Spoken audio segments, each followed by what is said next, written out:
Hey, good evening, sports fans, football fans in particular tonight. Mike Gibbons here, welcoming you to our seventh in a series of Zoom interviews with local sports celebrities that have given our town the unique legacy that we all cherish and enjoy. So welcome to everybody. It's great to see you all. I hope everybody is safe and healthy and trying to get through this pandemic. We have a heck of a program for you this evening. But before we get started, let me thank our Bob McKinney and Barry Gossett and our board of directors and Sean Hearn and his staff for the terrific job they continue to do as we keep the Babe Ruth Museum operating under a full head of steam in this pandemic. Also, a special thanks to Maureen Kilcullen for coordinating tonight's event with Bert and Lydell and with our producer, Katie Dick. Katie's in charge tonight, kids, so let's pay attention to what she says and when she says it. A couple of museum notes for you. Earlier this month, we opened a new champions exhibit celebrating local championship sports teams and athletes through some of the most incredible artifacts in captivity. I hope you have a chance to get down and see that. We also have a wonderful holiday gift opportunity for you. We have limited edition prints of the Super Bowl V trophy and the Orioles 83 World Series trophy, both owned by the museum and being exhibited in this new exhibit, and signed by Jim O'Brien, who kicked the winning field goal in Super Bowl V, and Scott McGregor of the Orioles, who pitched the final game victory in that 83 conquest of Philadelphia. So if you want something really cool for the holidays, this is it, and be in touch with the museum and see what you can do there. And finally, starting this Friday, special Brooks Robinson memorabilia will be on display at the museum, courtesy of a fan by the name of Fran Soisman. And thank you, Fran, for making this possible. But we're going to have Brooks's 1966 World Series ring, his 1970 World Series MVP trophy, and team balls signed by the 66 and the 70 Orioles. So all of that goes on display this Friday. And by the way, the museum, during the pandemic, we're open Friday, Saturday, and Sunday, and we do practice all the safety protocol. So please be sure to try and come on down, take a look at Brooks's stuff, the Champions exhibit, and we would appreciate it. It helps us to keep on going. By the way, today marks the 50th anniversary of the Orioles' 1970 World Series victory over the Cincinnati Reds. So congratulations to the ball club for that. And also on this date, fellas, 45 years ago to this day, the two gentlemen sitting in with us this evening were a couple of days removed from the Colts suffering their fourth loss of the season. But it was after this moment that they went on the next week to go to Shea Stadium and beat the New York Jets 45-28 and start on a march of 9 consecutive wins to take them to the AFC Eastern Division crown. I was talking to the guys before we went on the air. Back in 2011, we hosted 18 former players along with Coach Ted Marchibroda from that era. They came to Baltimore for a private reunion. And then we had a bull roast at Martin's West. Nearly 1,000 people showed up and showed their love for this team. And I got to tell you, I was a fan way back when, and it was a great ride for all of us.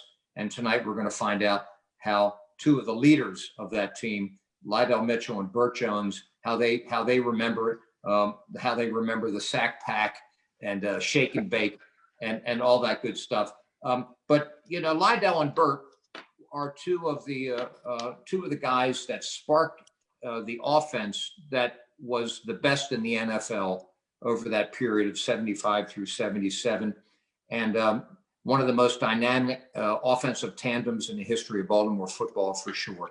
So let's get going. First, Lydell, you came to the Colts out of Penn State, 1972, as a running back. Correct. You teamed with Franco Harris to lead the Nittany Lions to 2 bowl appearances in 3 years and a 31-4 record. You went on to be one of the most productive running backs in Colts history, and really came in after another PSU grad, Lenny Moore, And, you know, two great guys, both from Penn State. So that was great. Bert, you joined the Colts a year after Lydell, coming in 1973 out of LSU, the Ruxton Rifle, a first-round draft pick, brought in to replace the legendary Johnny Unitas. In 72, you were named the Sporting News Player of the Year. You finished fourth in the Heisman voting that year. And it's great to have both of you with us. I don't think any of us could have envisioned that the combination of Jones and Mitchell would take us back up the ladder to success so quickly after the Unitas era had come to a conclusion. So your first couple of years, 73 and 74, the Colts went 6-22, not looking so good, but you could see things that were happening. It was the beginning of the Irsay era and the beginning of your era. And then in 75, Teddy Marchibroda comes in as head coach with an assistant by the name of Bill Belichick, by the way, which we can get into a little bit later. About that. Lydell, your first year in Baltimore was the last year for Johnny Unitas. What was that like for you? Well, obviously growing up as a young person in New Jersey, we didn't get a lot of the Colt games, obviously, usually Philadelphia. That's the team that I used to see all the time. And but you knew Johnny Unitas. He was a legend. And I remember coming from the college all-star game. I see this guy, this bow-legged guy standing up here, and and you knew all about him, all his records and everything. And it was really inspiring to see him. And John was easy to talk to. Even as a rookie, he would talk to you. And I had an opportunity to play in a couple of exhibition games with him and just experience the things that he did. Mine was sharp. Always thinking a couple plays ahead. Of course, today it's not quite like that because all the plays are called for these guys unless they're in the 2-minute drill.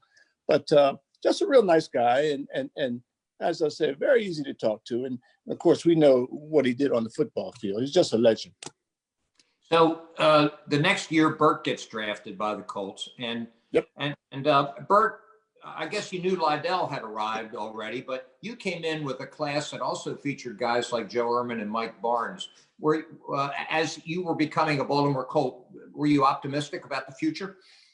Oh, absolutely optimistic. Of course, I grew up in a football environment, and that my father played 10 years in the NFL, and actually he coached for the Cleveland Browns until my senior year in high school. So I was quite familiar with John Unitas. And when was it, 1964, when the Cleveland Browns beat the Colts for the NFL championship? We were all there. My father called all the second half of the game because their quarterback at the time, who was just brilliant, kind of got a dinger, as we would call it back then, and his memory wasn't that good, so they sent in the plays. I think it was 0-0 at half, and then my Browns at the time won. But I was truly excited to come to Baltimore because what a tradition. I knew the city always followed their football team. They had one of the greatest quarterbacks to ever play in the game in John Unitas. So I was really jacked up about playing for the Colts. I mean, if you ever wanted to come into a position, you always wanted to be somewhere where there had been a great quarterback. That's great. So let's go to 1975. Now, you two have been together for a couple of years and trying to figure things out. I think, Lydell, you led the league. We didn't have a great record as a team, but you led the league in receptions in 74. So things were starting to gel a little bit. And now we go to 1975. And I mentioned that 45 years ago today, you were coming off your fourth loss, but preparing for the Jets in Shea Stadium. Any memories of how you felt as a team being 1-4 and going to Shea? Well, I think we knew that we weren't that far off. I mean, we had some great practices and everything, and it's kind of like when you get in a game and things don't go well, and it's a team effort. Everybody just trying to kind of drop their head at the same time. So you know what, this isn't working, man. And you get a bad play and they score or something like that. We all, look, our past experience. You say, well, we haven't been winning, so here we go again. And so, winning's like anything else. It's a habit. And we just didn't have that habit yet, but we were close. We knew we were close. And then all of a sudden things start clicking for us. We didn't see it coming, but it just started happening. And I think the fans could feel it when you came home after beating the Jets, and then 40,000 people show up at Memorial Stadium, and you win another game, but there was an energy that started to develop, and we all could feel it. And I remember as a fan in the stands looking at this guy named Big Wheel in the upper deck, leading COLTS, and his partner, welcoming you to our seventh in a series of Zoom interviews with local sports celebrities that have given our town the unique legacy that we all cherish and enjoy. So welcome to everybody. It's great to see you all. I hope everybody is safe and healthy and trying to get through this pandemic. We have a heck of a program for you this evening, but before we get started, let me thank our Bob McKinney and Barry Gossett and our board of directors, and Sean Hearn and his staff for the terrific job they continue to do as we keep the Babe Ruth Museum operating under a full head of steam in this pandemic. Also, a special thanks to Maureen Kilcullen for coordinating tonight's event with Bert and Lydell. A couple of museum notes for you. Earlier this month, we opened a new Champions exhibit celebrating local championship sports teams and athletes through some of the most incredible artifacts in captivity. I hope you have a chance to get down and see that. We also have a wonderful holiday gift opportunity for you. We have limited edition prints of the Super Bowl V trophy and the Orioles 83 World Series trophy, both owned by the museum and being exhibited in this new exhibit, and signed by Jim O'Brien, who kicked the winning field goal in Super Bowl V, and Scott McGregor of the Orioles, who pitched the final game victory in that 83 conquest of Philadelphia. So if you want something really cool for the holidays, this is it, and be in touch with the museum and see what you can do there. And finally, starting this Friday, special Brooks Robinson memorabilia will be on display at the museum, courtesy of a fan by the name of Fran Soisman. And thank you, Fran, for making this possible. But we're going to have Brooks's 1966 World Series ring, his 1970 World Series MVP trophy, and team balls signed by the 66 and the 70 Orioles. So all of that goes on display this Friday. And by the way, the museum, during the pandemic, we're open Friday, Saturday, and Sunday, and we do practice all the safety protocol. So please be sure to try and come on down, take a look at Brooks's stuff, the Champions exhibit, and we would appreciate it. It helps us to keep on going. By the way, today marks the 50th anniversary of the Orioles' 1970 World Series victory over the Cincinnati Reds. So congratulations to the ball club for that. And also on this date, fellas, 45 years ago to this day, the two gentlemen sitting in with us this evening were a couple of days removed from the Colts suffering their fourth loss of the season. But it was after this moment that they went on the next week to go to Shea Stadium and beat the New York Jets 45-28 and start on a march of 9 consecutive wins to take them to the AFC Eastern Division crown. I was talking to the guys before we went on the air. Back in 2011, we hosted 18 former players along with Coach Ted Marchibroda from that era. They came to Baltimore for a private reunion. And then we had a bull roast at Martin's West.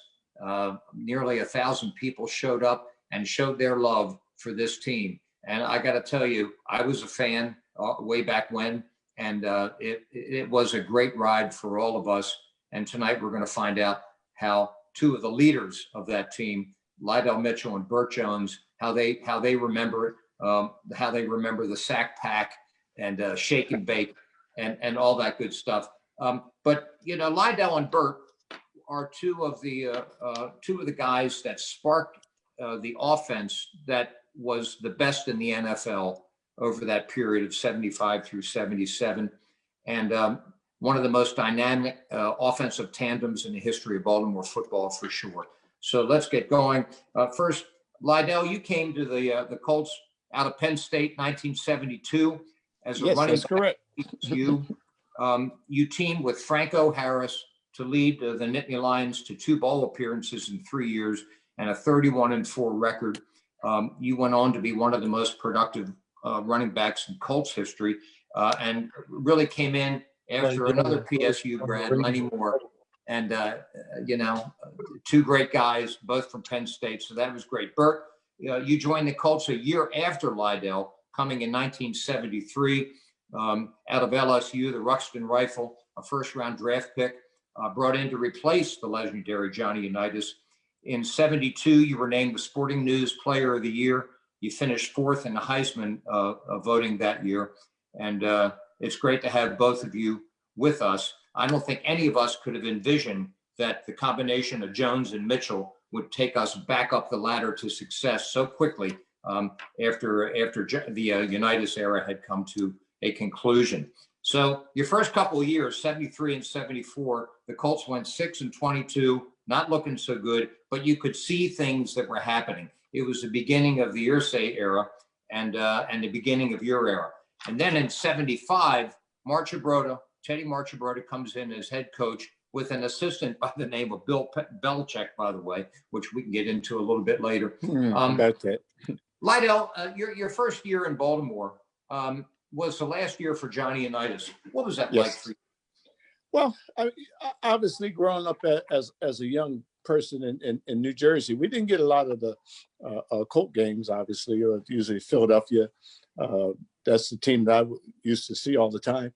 And but you knew Johnny Unitas. He was a legend. And I remember coming from the college all-star game. I see this guy, this bow-legged guy, standing up here, and and you knew all about him, all his records and everything. And it was really inspiring to see him. And John was easy to talk to. Even as a rookie, he would talk to you. And I had an opportunity to play in a couple of exhibition games with him and just experience the things that he did.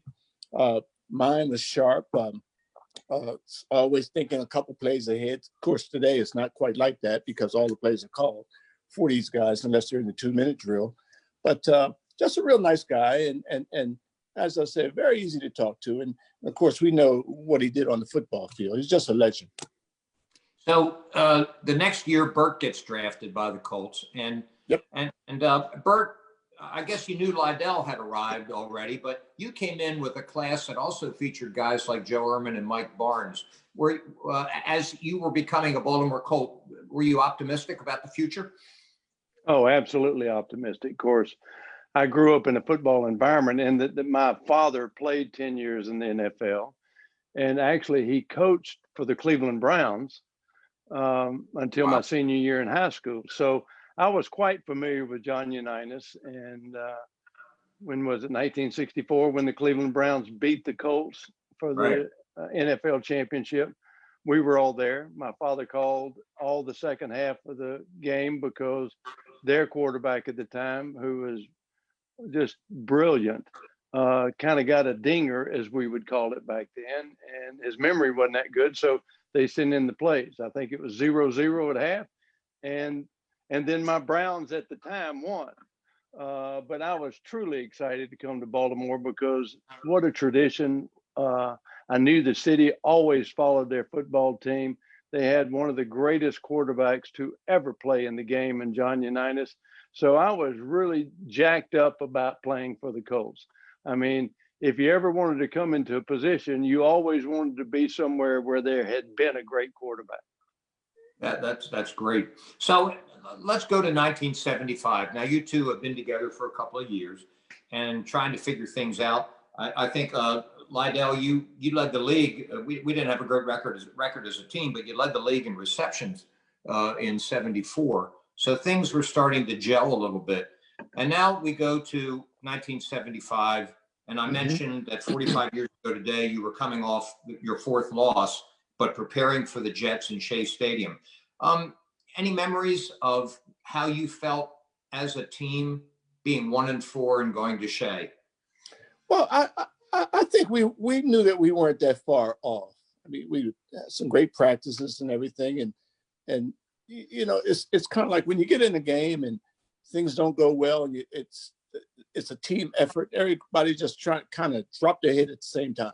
So you know what, this isn't working, man. And you get a bad play and they score or something like that. We all, you know, look, our past experience. You know, you say, well, you know, we haven't been winning, so here we go again. And so, you know, winning's like anything else. It's a habit. And we just didn't have that habit yet, but we were close. We knew we were close. And then all of a sudden things start clicking for us. You know, we didn't see it coming, but it just started happening. And I think the fans could feel it when you came home after beating the Jets, and then, you know, 40,000 people show up at Memorial Stadium, and you win another game, but there was an energy that started to develop, and we all could feel it. And I remember as a fan in the stands looking at this guy named Big Wheel in the upper deck, leading COLTS, and his partner, sidekick, the spoke.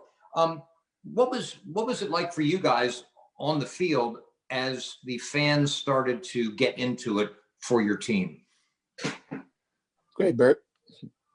It was great. Of course, I come from LSU, and if you want to talk about fans following your football team and almost to the point of worshiping a football team, Baton Rouge Tiger Stadium is one of those locations. But in Baltimore, it became equally as rowdy and as good.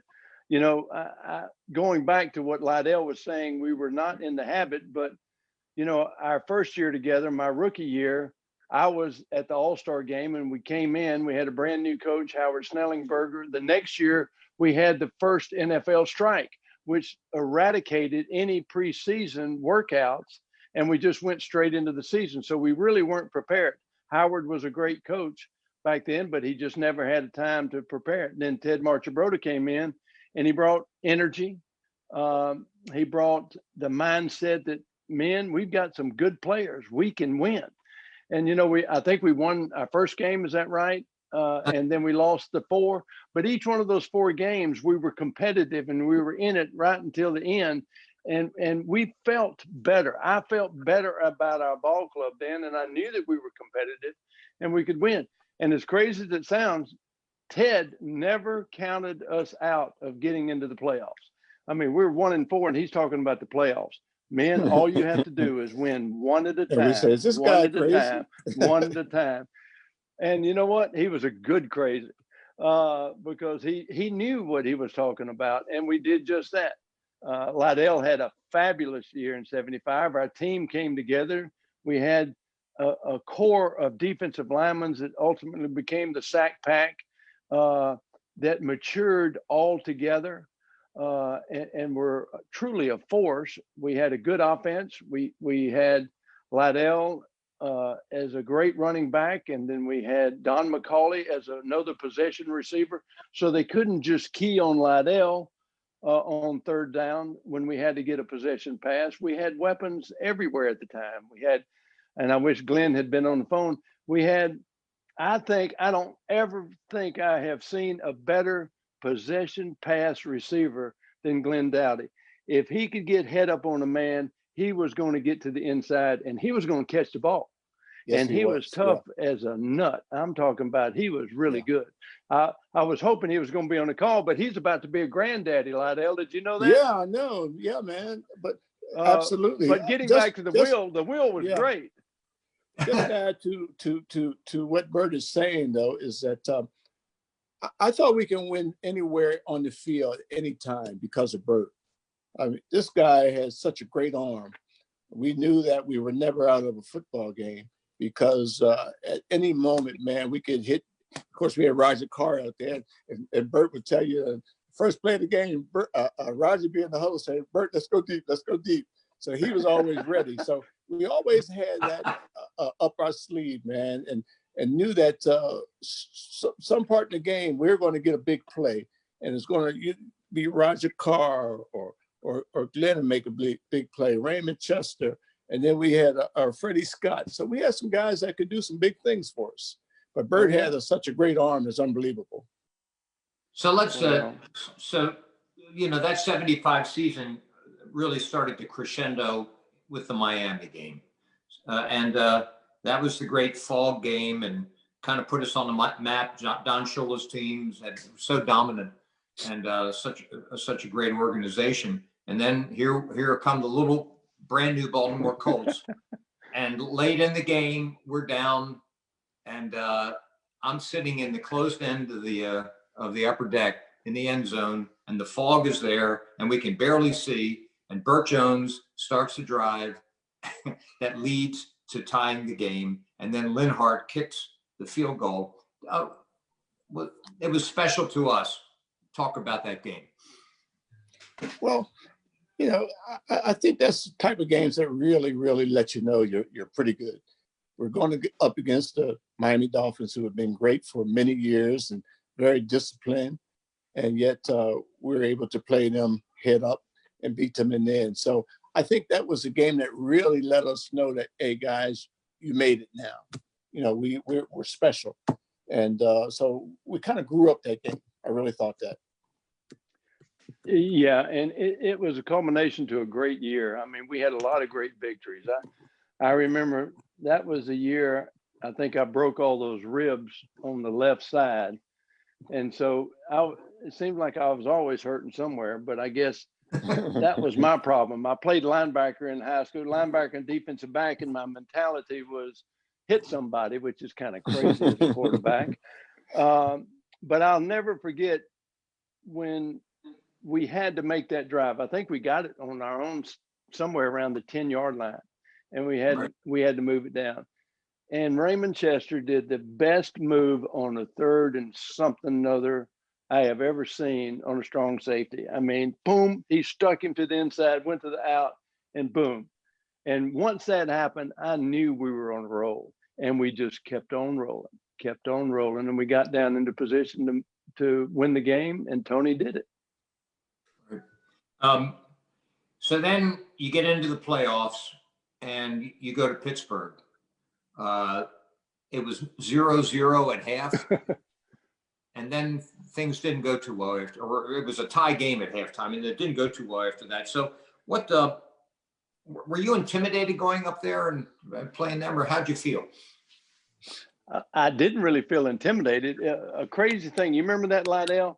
Somebody kneed me in the back of my arm, and I still have a growth on my bone right here. Wow. And my arm exploded to the point that it was twice the size of my left arm. Dr. McDonald tried to aspirate it because it just a big hematoma. And that was tough. But bear in mind, you are playing the Pittsburgh Steelers. I'll never forget. We always tried to skip the Pro Bowl because you got paid like $250 and you had a chance to get hurt. But one year I wasn't hurt and I had to go, and I looked over there and we had just lost to Pittsburgh in the playoff, and I'm looking on practice and there were 9 men on the Pro Bowl team from Pittsburgh's team. Oh, yes, how about that? And the best player I ever played against, everybody says, who's the best player? Mel Blount was the best player I ever played. He dominated one side of the football field. So essentially what we were having to do is play with the other half. And, we weren't as good as Pittsburgh, man for man, but collectively as 11 men, we were as competitive as any team up there, but we just didn't have the horsepower at the time to beat that team. Right. Hey, Lydell, your Penn State teammate, Franco Harris was. Is that a 4-year college now, Lydell? I think it might be. I'm not sure. I haven't been there so long. So what was it like? What'd you say to Franco when you got up there? Well, we always talk during the week, and matter of fact, to this day, we're still in business together. And but I remember a funny story of that game, Bert. It was careful now. Yeah, but it's so funny. We're playing the Steelers, and so I think you did get hurt that game, Bert. I think Marty had to come in. Marty had to come in. So yeah. we had this halfback short option that we called, and I read the defense right where, Mel kind of hung out there in the double zone and I hooked up and so Marty led me outside and I had to go outside. I caught the ball. Good night. Mel hit me, man, so hard and spun me around the circle and I come back on the ground and my helmet was turned sideways, I'm looking through the hole like this and all I could see on the sideline was Franco and Lynn Swan laughing at me. Well, my feelings were so hurt, man, but that was a tough game and they were so physical, but we were just growing up. We were learning a lot and I mean it didn't have anything to do with that season, but Bert, if you remember, we finally beat them in the stadium. Oh, and yeah. That was a big game for us. We spanked them. Yes, we did. So let me go on to 1976. Really a breakout year for your offense. You led the NFL, scoring virtually 30 points a game. And it kind of reminds us of, the Ravens offense with Lamar Jackson these days is amazing to watch. And it was amazing to watch you guys, Roger Carr, Lydell. You gained 1,200 yards, caught 60 passes or something, and Bert is the MVP of the league. Mm-hmm. So it was a great year. But before we get into that, as you were preparing to start that season, there was a bit of a problem between Joe Thomas, Bob Irsay, and Teddy Marchibroda. Bert, you kind of spoke for the players, but in Ted's defense, what was going on there? It was a bizarre event. It was one of these situations that you just really don't want to have to experience. Joe was a great recruiter of talent. He could pick talent and he would get them there. But Joe, honestly, I don't think that he felt like he got the credit that he should have gotten by assimilating the group of players that he had on the football field. But, it's just kind of like a bunch of bricks, as I used in the analogy in the press conference. You can have bricks and lumber all scattered around a lot, but it doesn't make it a house. You have to have a contractor that can put it all together and build a house.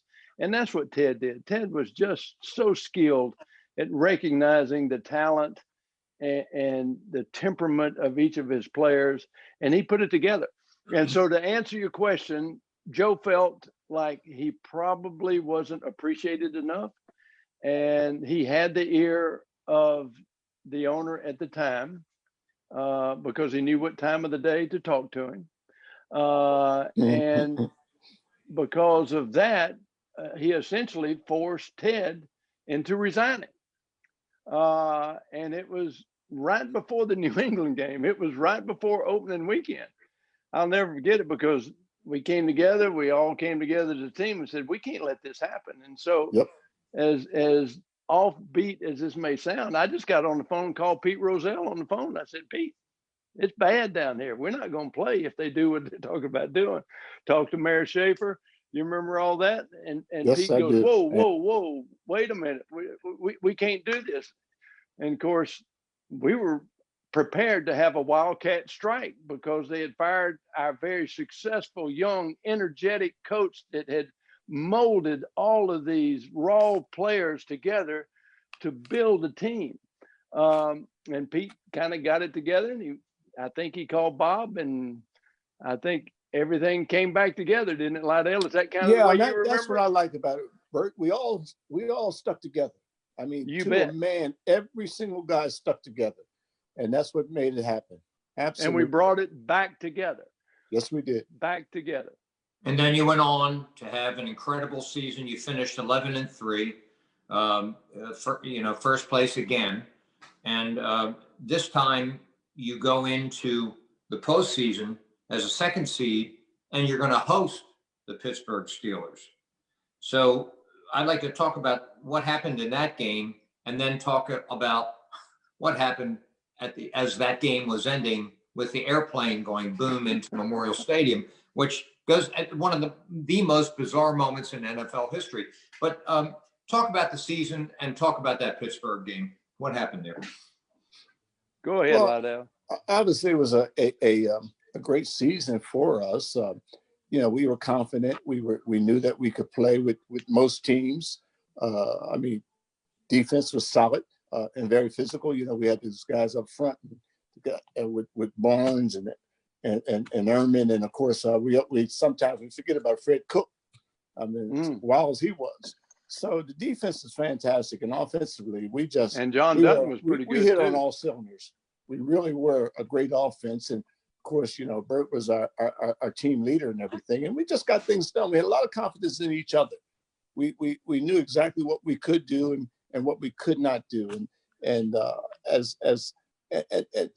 think Ted was a great leader. He came from George Allen, and he really understood how to win and got us prepared to win the football game. And it's just a great football season for us.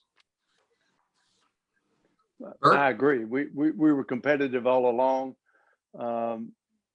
We actually ended up clinching playoff early, and I think that we possibly grew a little complacent in our performance towards the end. Ted liked to hide everything in his back pocket. He was a magician and a ventriloquist almost. So he enjoyed, he wasn't going to release anything that he thought he was going to need down the line where it was really important. But once again, we battled against the Pittsburgh team, and they were really good. And at the end of the game, they spanked us. Is about as nice a way as I can say it. We did return the favor. Didn't the first game of the first play of the game, they scored Frank Lewis on a long pass. Yeah. And then we came right back and scored, I think, with Freddie Scott. And then right. and then he just busted the game wide open after that. Yeah. And it was it was in a way, so that game was such a blowout that most of the fans had left the stadium before the game was over, including my father and I. We went out under the inscription of Memorial Stadium, and my father looked up and saw this plane. He said, "I don't think planes are allowed to fly in that space." And well, I gave you more to that story than you really know. The day before the game, when we were practicing, he started flying tight circles around the field, and he dropped toilet paper. You remember that, Lydell? Yes, I do. He dropped toilet paper on our practice. And then after I came out of the locker room, he was there as a pilot. He said, "Did you see me flying over you?" I said, "Yeah, man, you can't do it." I'm a pilot, so I'm familiar with what you can and cannot do in airspaces and how low you can get and things like that. And so he literally said, "Well, if you were to land in there, could you do it?" And I said, "No, you can't, because the trees on the open end are too high. The only way you could do it is if you were maybe in a J3 club and you came in and you slipped it and you just brought it down like a helicopter and then flattened out." And he said, "You can't do it." And so they wrote him a citation the day before the game or 2 days before the game. And then he went to a different airport and rented a different airplane, and he did that. Wow. And he flew around, and he did exactly, as embarrassing as it is. I remember interviewing with whether it's FAA or somebody else. I said, "You got to come in like this and sweep around and get down." He realized he couldn't do it, and then he pulled up, and he just stalled the airplane out like this. And how lucky can you be? The guy walked out of the airplane, it's tucked into the end zone right above our locker room. It was pretty bizarre. Unbelievable. I never went out, Bert. I was so disappointed in us losing to the Steelers. I didn't either. All of a sudden, people say, "Oh, it's a plane just crashed into the stadium." I never went out to look at it. Oh, I didn't either. Well, it was a sad, unique, weird day for Baltimore sports. That's for sure. Let's move on to 1977. So this year, you guys jump off to a 9-1 start, and then you kind of take the foot off the gas or something. The last 4 games, you went 1-3 to finish with a 10-4 record. Nevertheless, good enough for claiming the Eastern Crown. And then you went on to face Oakland at home in the first round of the playoffs. And that game has been seen many, many times. NFL films, one of the great playoff games in history. Take us through the year 1977, how you guys felt heading into the playoffs, and then talk about the game. Well, we knew how good we were, and it's not being cocky, but we worked hard. I mean, our practices were very good. We worked hard at it, and understood that we had an opportunity to perhaps get to the Super Bowl. And at the end we might have let off a little bit, but some teams do that. But that really didn't hurt us that much. We knew that once we got to the playoffs, we were going to be pretty good. But it's amazing. We go out to play the Raiders, and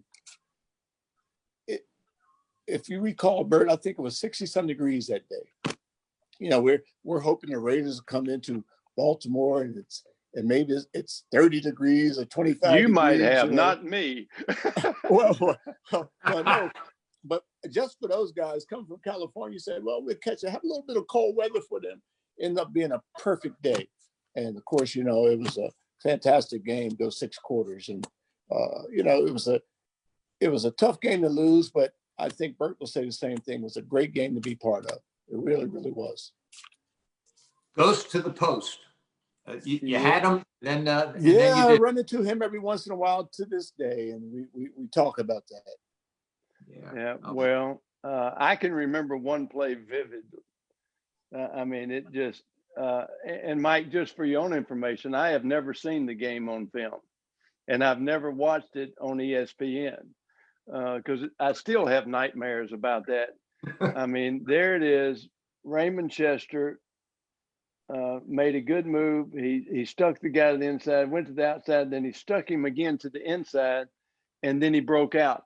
And I was one fake ahead of him or anticipating that he was going to the corner.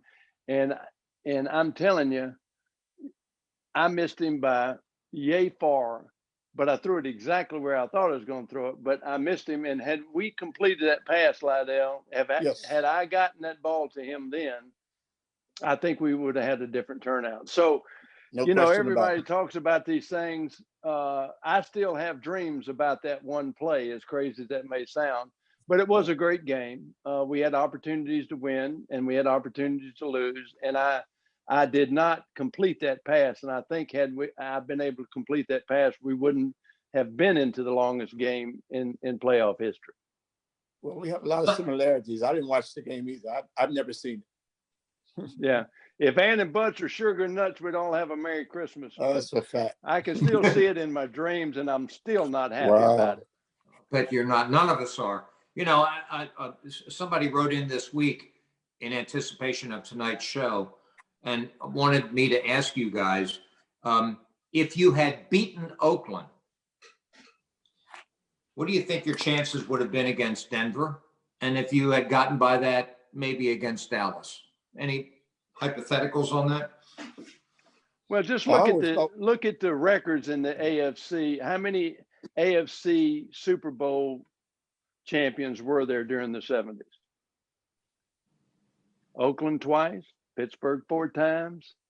Then you had, so the answer is during the 70s, the AFC was better than the NFC, with the exception of South America's team in Dallas.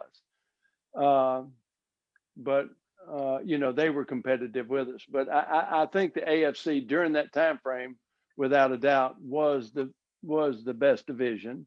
And to answer your question, I think we would have won the Super Bowl.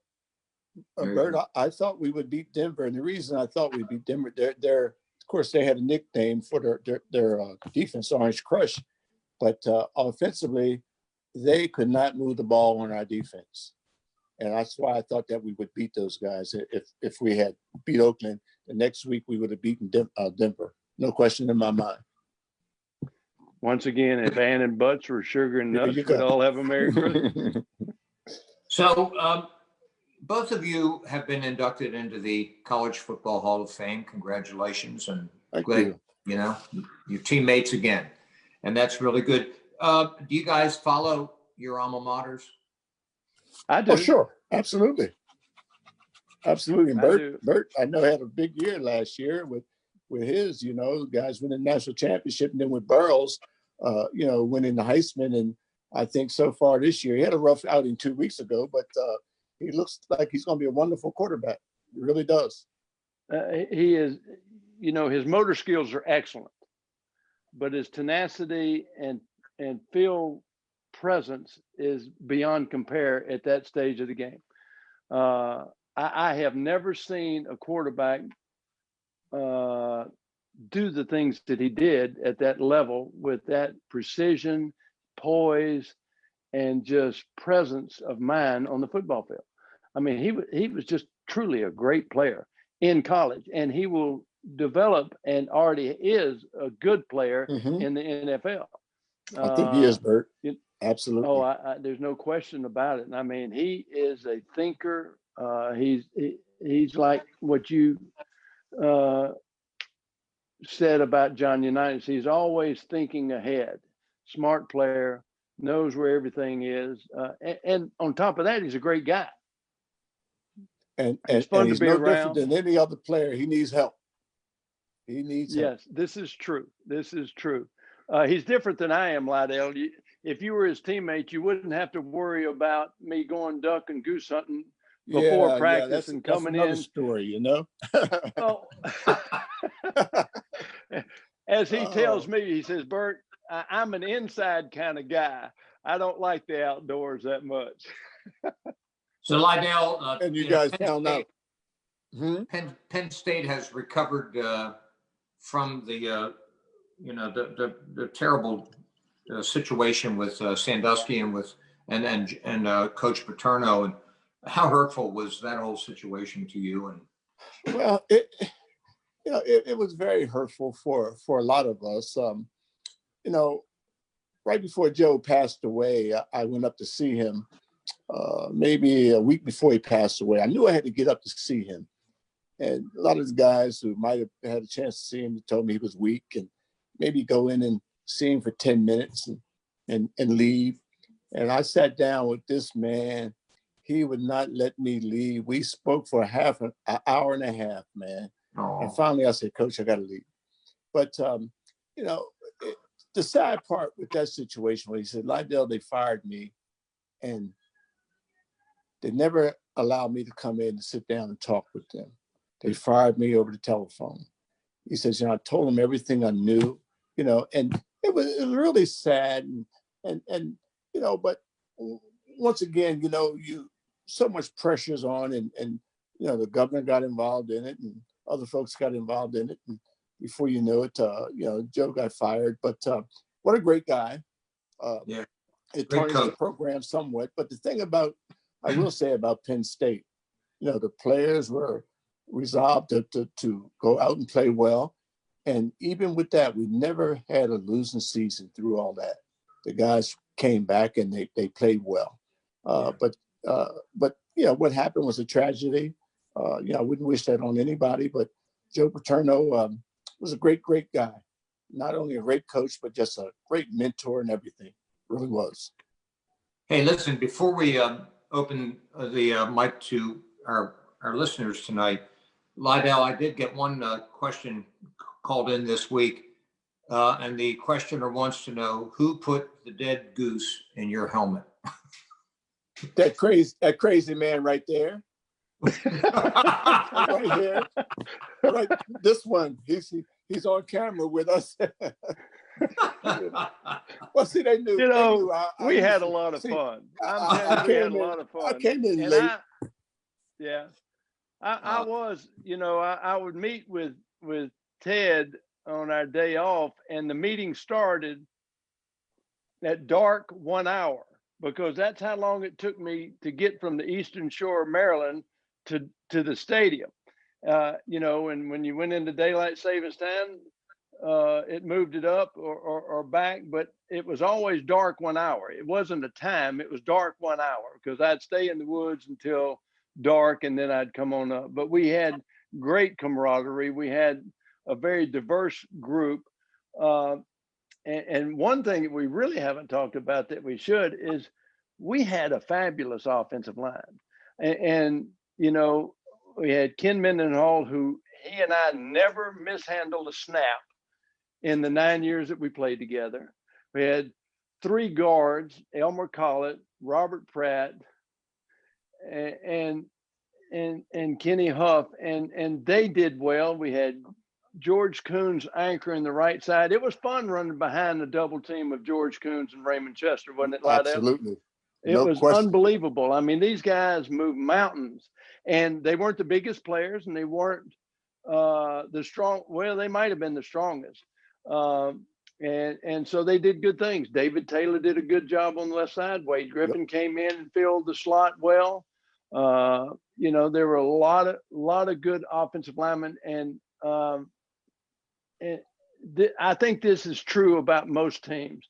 Your offensive line as a group are going to be the smartest players on the football field, because they have to G-haul together. And in order for them to G-haul together, they have to feel and know everything there is about each other.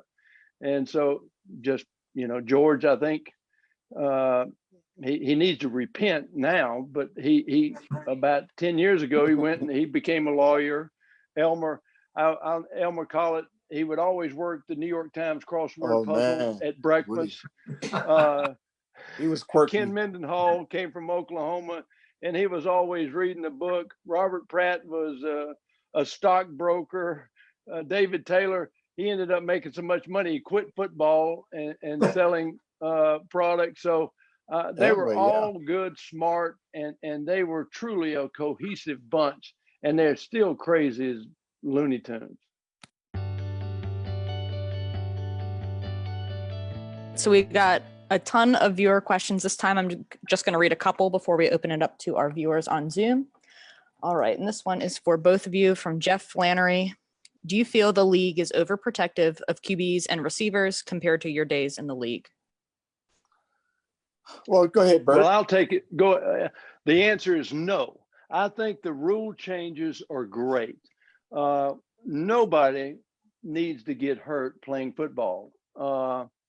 And the things that they have done to change that, you know, a lot of people say it isn't as tough as it used to be and but it's skill and finesse and strength on the interior line that gets things done, not the massive hits. That just it isn't what you need. I mean, I think the rule changes are excellent. It allows players to play a whole lot longer. You have fewer injuries. You're still going to have injuries. So I am in strong favor of the rule changes. I think it's great. Well, anytime guys can play longer, we're certainly for that. So I have no problem with the rule changes. You know, it's for everybody. Everybody benefits. I agree. I just turned 31 and I broke my neck. That's why I quit, or why I had to quit. And today he would have been thrown out for the whole season for the hit helmet underneath my chin while I was in the grasp of another player behind the line of scrimmage. And I don't hold any animosity towards that individual. That's just the way. Back then you used to hit until the echo of the whistle. Today you have to anticipate the whistle. Yeah. And these are great rule changes.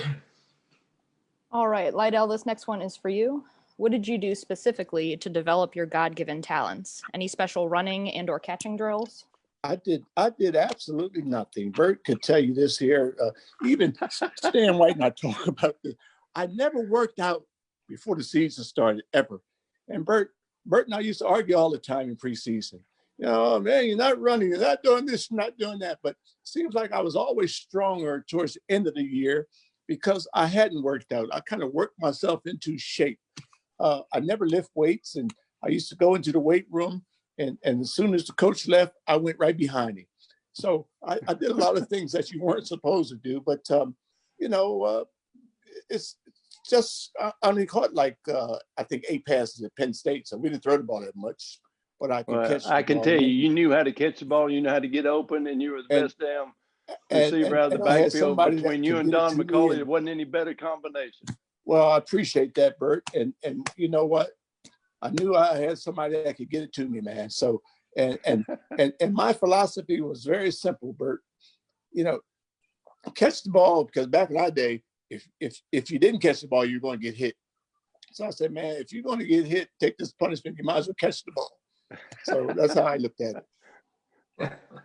All right, we'll do one more written in. Since you both played on the dirt and grass of Memorial Stadium, how do you feel today's multi-purpose turf hurts or helps the game? Well, the surfaces are certainly better. I know, Bert, when we used to play on that field in a Memorial Stadium, man, we'd be on that hard old infield before they would sod it. And we'd be in there crying at each other. And it was an incentive. We'd tell the linemen, said, man, we got to get some first down so we can get off this hard infield. I mean, it was a tough field to play on. And Bert certainly can, contest to that. No question about it. It was a tough field, but we loved it. Yeah, well, and what made it even worse is the fact that we practiced there every day, day in and day out. And I lived right in the middle of a bunch of baseball players, one of which was the third baseman after Brooks. But I used to tell Doug, I said, now, Doug, we're going to run every play right up that third baseline. And he said, oh, please don't, because I've already had 2 broken noses because of Lydell Mitchell coming off tackles as well. And so we used to always make fun of it. But truth be known, I would rather play on that dirt and lack of grass than I had in the beginning of artificial turf. Oh, it was hard as a rock. Hard as a rock. And what a lot of people don't realize is that artificial turf, the beginning of it, you had such strong, good traction that it stressed your bones and your joints more than anything. Because in theory, when you plant, you feel like it should give, but when you plant there, it doesn't give. It's just like sticking to Velcro. I mean, it didn't move. And I think there were probably more knee, shoulder, back, neck injuries due to hitting the artificial turf than there was from contact from player to player. You actually picked up this piece of the two of you, disparate kind of compilation. Bert's with the 76 team and you're with the 75 team, Lydell. So this is kind of a thrown together piece, but this is great. My compliments to Michael and Katie for doing this, and you guys look terrific. I can't believe you guys are whatever age you are. We'll leave it at that. You like my COVID hair? I hadn't had a haircut. Listen, I'm a Florida Gator, so to talk to an LSU guy is going a long way. But you guys, you got my heart. First one, I was over there. The fall game that Mike talked about, everything else, the Chester play. But what I want to ask, and I know a bunch of people have time and questions. When Joe Thomas left, there was a feeling that the job wasn't done, that there were still a couple missing pieces. Do you wish, in retrospect, that you had been able, and maybe this was out of your hands, that there had been stronger, maybe ownership, that wasn't really possible, but stronger leadership to perhaps bring those disparate parties together to let them finish the job? Because we were that close. There were a couple pieces missing, but that's what was, in my opinion, the missing link. Well, I think Bert said it earlier. I mean, the ideal thing would have been this. Joe, bring the talent together and let Ted coach us up. And I had the same feeling that Bert has, that, Joe didn't quite feel like he was appreciated the way that he would like to be. And maybe coming from Miami, all of a sudden he's got his own team now. And he just didn't feel the love that he thought he could have gotten. And consequently, that kind of blew things out of, I think, proportion. But yeah, it was great for him to bring us all together. And I thought he did a fantastic job bringing players in. But then after that, it's up to the coach. Yeah, well, to add on to that story is when Joe was bringing the players in and he had control of the team, what he also had was control of the purse. And in order to have a good football team, you have to have good players and good coaches. And what do good players and good coaches require? Good pay. And I think if you did a comparison of the years after that, I mean, for instance, reason Lydell left, economics. I mean, they weren't willing to pay you. And what happened when Joe Thomas left, all of a sudden the negotiations were not removed from the ownership, but the ownership was handling the negotiations. And at the time, and look, Jimmy's a great guy and a good friend. So no personal animosity towards the Ursays, but during that time, I don't think Bob's economics were that good because the construction business was not that good in Chicago. And he used the lack of high salaries on his players, on his organization, to generate cash. And when you have a low payroll, since you're splitting the pie equally all the way across the board, the only variable you have in order to have better economics or profits is to have a low payroll. And we had a very low payroll towards the end. And I always said, Bert, if Joe could have stayed, I think we'd have really has a lot of success. I really do believe that. Yeah. I don't disagree at all, because he would have, as he did, he paid you well when we were there. He paid me well when I was there. And then when he left, everything began to kind of go downhill it relates to, you know, nobody worried about contract negotiations back then because Joe Thomas knew the value of a player and he handled it. But then after that, everything became strictly economics and how little can I pay these guys? He left after the 76 season, right? Yes. No. Yeah. Was it 76 or 70? Let me just say for 20 seconds. So we're at the Pro Bowl, Bert, and I saw Joe there, and he says, so when you get back home, I'm going to take care of you. You know, don't worry about it. I'm going to take care of you because my contract was up. And wouldn't you know, on our way home, Bert, he got fired. I think we're in Seattle playing. He got fired on the way home, and so that's the rest of the story. So I didn't get taken care of because Joe was gone now. Thanks, well, guys. I know the feeling. Enjoyed it. Really appreciate it. Really appreciate it. Thank you. I like your jersey behind you too. Great player, I like yours. I like yours. Hey, you know, I think y'all are going to auction off one of these, aren't you, Mike? This is the original painting that was in Sports Illustrated. That's Walt Spitzmiller. He sent it down to me many, many years ago, and I think they've made a few prints. And Lydell, I think you signed one. I did. I did. Yes. And I think Raymond did. Raymond Chester, Glenn Dowdy, a few people. Yeah, Glenn. Yeah, we're gonna auction that off to benefit the museum in these tough times. So thank all of you guys for signing that print. I think it's going to be a terrific piece. Hey guys, thank you for being here tonight. This is such a treat.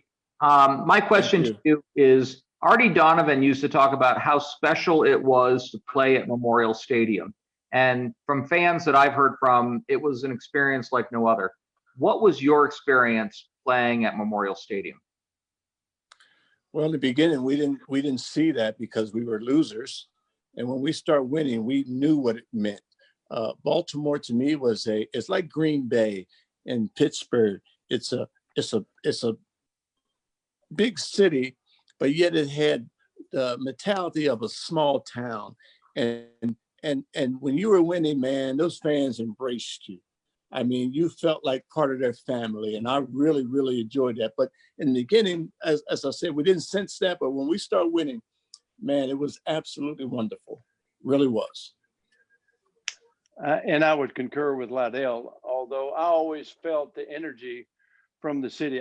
Baltimore is just a wonderful city. I love all the Eastern Seaboard cities because they're just a compilation of all of these different ethnic groups coming together for a common goal. And it was so much fun because, I mean, you knew who was sitting over here when he was cheering or when he needed to heckle, and you knew who was sitting over here. It was just great. It was a lot of fun. And talking about Artie, I live right down the street, either my second or third year, and we practice in Memorial Stadium. So I would stop and have coffee with him every morning. Now, I had a cup of coffee, and he was probably drinking the Slits. I'm sure he was. The morning. And he was more fun than anybody I have ever been around. I mean, that was the most fun-loving guy I have ever known. And so getting to know Art like I did is one of the great things in my life. I mean, I hold that friendship in really true high esteem. Where are you going, Lydell?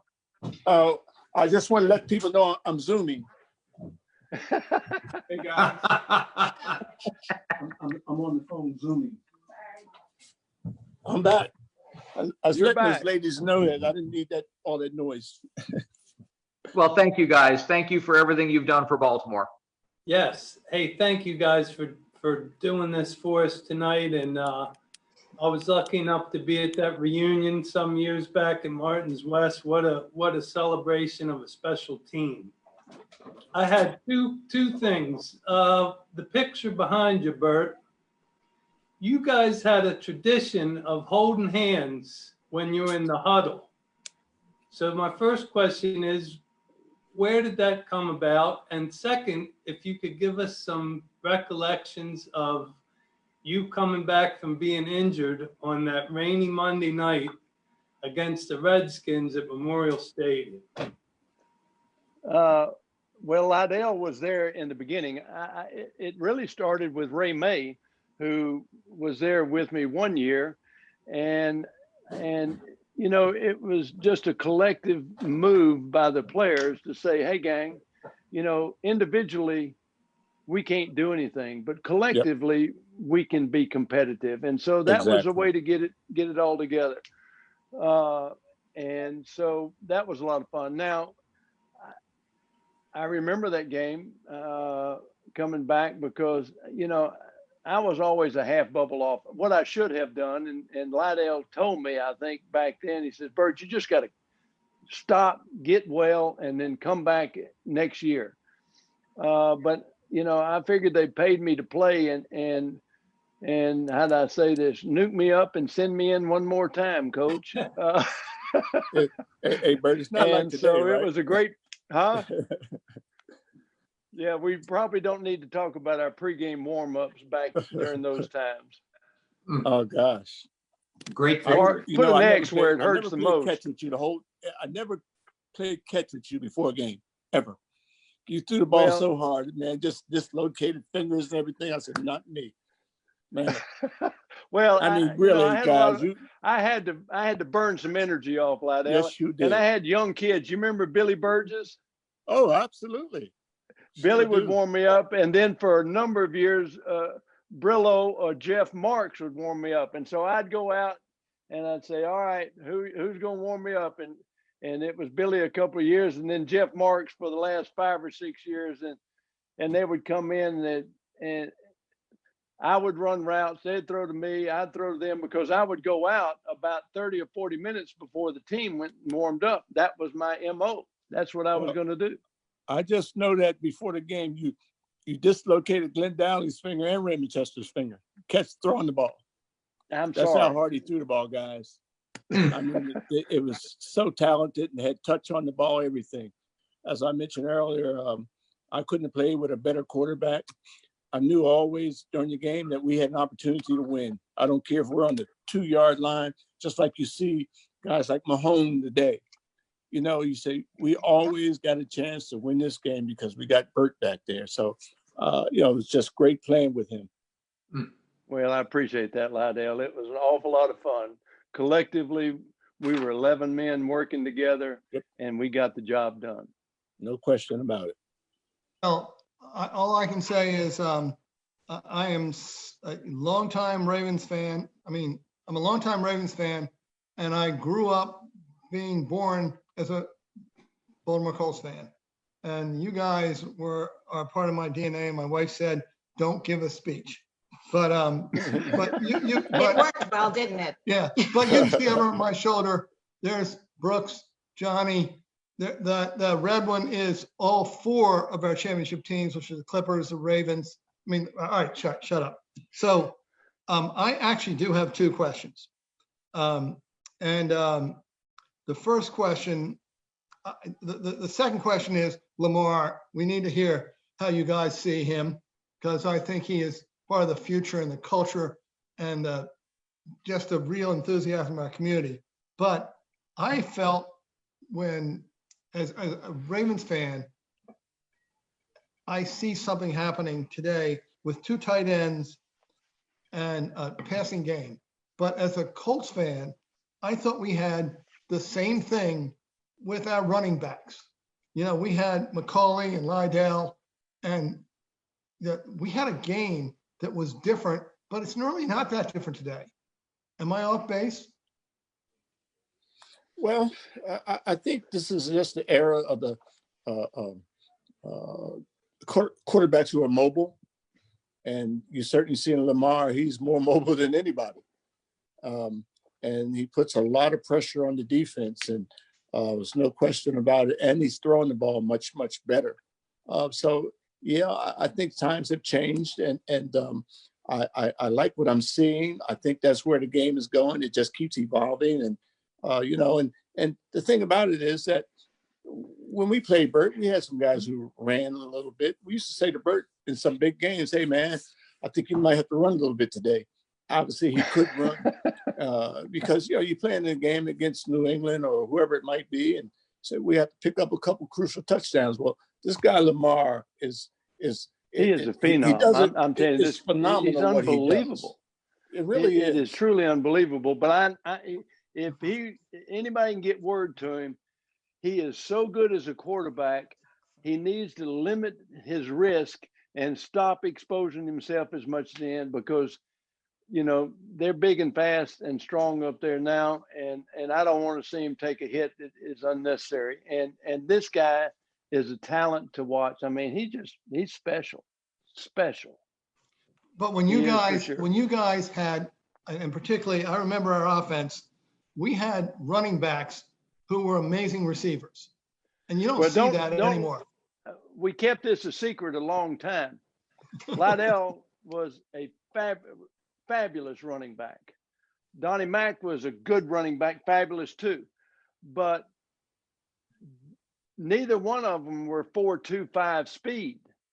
And because of that, we adapted to getting outside in different ways than other players. Wouldn't you agree with that, Lydell? I totally agree. Yes.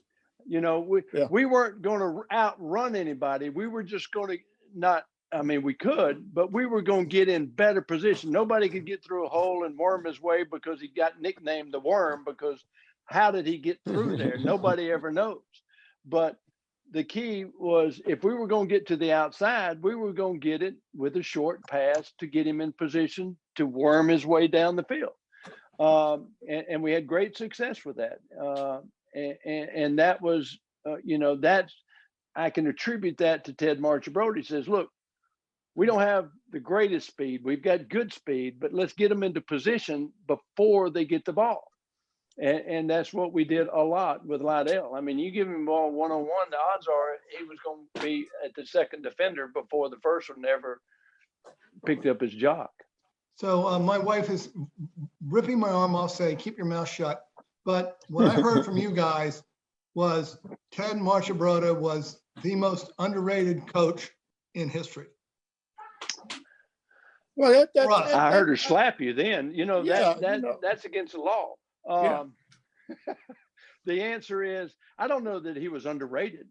I think everybody in the game that was in the business understood Ted's ability, and he was an innovator. When he left us, he went up to Buffalo. You know where the shotgun came from?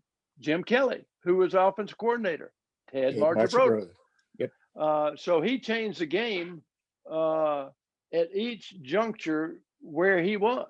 I mean, he did a lot of great things. So he was an innovator. He took advantage of the talent that he had and adjusted his system, which makes a great coach. There are a lot of coaches that have systems that change their players to their system. But Ted had, let's study the talent and let's adjust our system to the talent that we have on the field. And that's what he did. And that's why he was such a great coach.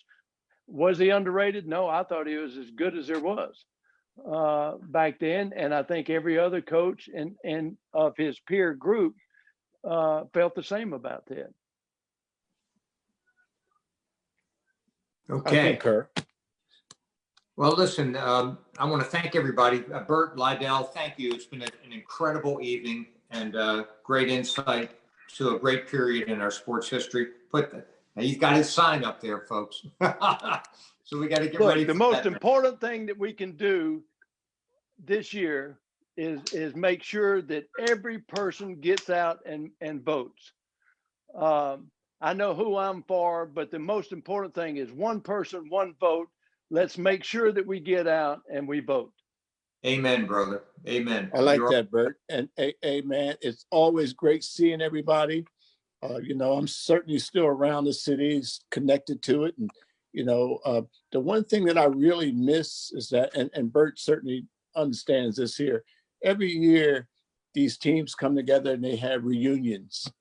But yet, we're guys that, we did most of our playing with the Baltimore Colts and, and obviously we didn't play with the Ravens, and they have reunions every single year.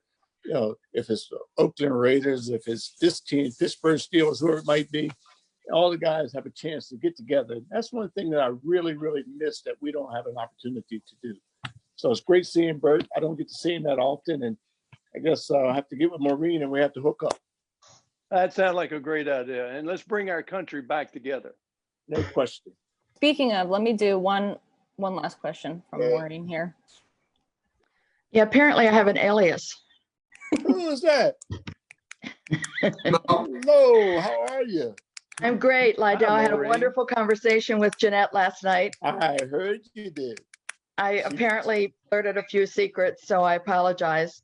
At least she didn't give up any secrets, did she? No, but I did. Good. Okay. No, I just wanted to thank you guys, and I wanted to give another shout out to Ted. The first day he came on board with the Colts, he asked me, his secretary, what have you done today to help Colt football win? And I thought he was smoking some funny stuff. And I think the fact that we still are together, that we still communicate, I could call you guys anytime and ask any question and you always answer.